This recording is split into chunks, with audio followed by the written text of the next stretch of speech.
London, Russian President Vladimir Putin could launch a nuclear strike on Ukraine if he thinks Moscow's defeat is imminent. That's the warning from the UK-based think tank Chatham House. Moscow has sparked renewed concern over the past few days after announcing it would deploy tactical nuclear weapons to Belarus.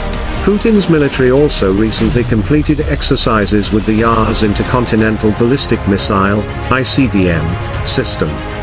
In a research paper for Chatham House, the Institute's Russia and Eurasia expert, Keir Giles, warned there was a non-zero chance Putin could carry out a nuclear strike in Ukraine.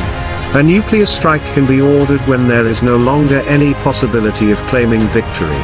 Conventional and a powerful destructive strike on Ukraine is considered the only way to avoid a clear defeat, Giles said. The moment where Putin feels his options are exhausted is likely to be the most dangerous decision point, he said again. Giles explained that nuclear weapons would have little military use on the ground in Ukraine as the front stretched hundreds of miles, so any attack would not only kill the Ukrainians but would irradiate the ground, making it uninhabitable for the Russians. The expert continued. As a result, an attack would be impossible to achieve military goals. Rather, it is a revenge response meant only to cause misery and destruction in Ukraine, in recognition of Russia's failure to subdue it, he said. The institute added that the obstacles preventing Russia from launching nuclear weapons, such as the risk of retaliatory strikes and further nuclear escalation, did not take into account the possibility that Putin could not make a rational decision. The above conditions need to be considered with caution. That they think President Putin is capable of making rational choices based on an objective assessment of the situation and of Russia, the agency said in its report. Two reasons Putin wants to deploy nuclear weapons to Belarus: they did not take into account the possibility that Putin is obsessed and/or delusional, or that he does not clear or accurate information from those around him about world events and the progress of his wars.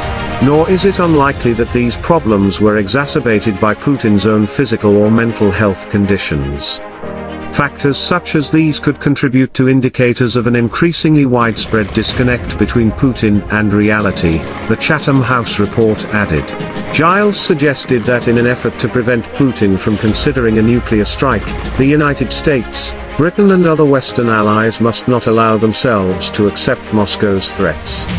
If Russia is allowed to achieve success through nuclear intimidation, this validates the concept of nuclear coercion not only for Moscow but for other aggressive, assertive or rogue states around the world, he said.